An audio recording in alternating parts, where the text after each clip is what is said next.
svim gostima na ovako lepom programu koje su nam deca ispotila.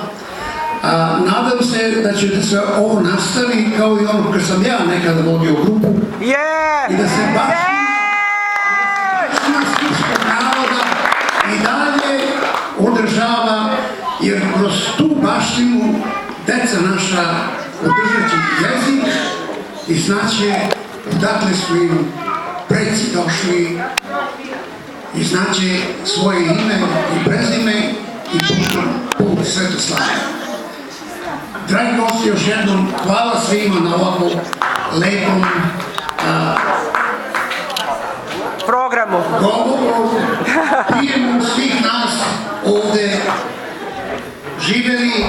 Posle ovoga dolazi narodno veselje.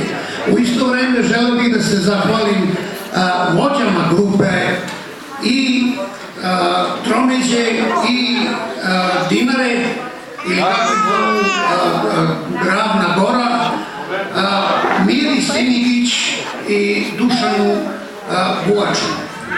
Živeli, nastavite ovo da radite, ja se nadam da će sve biti u redu, da jednom, daj Bože da se Srbi složi.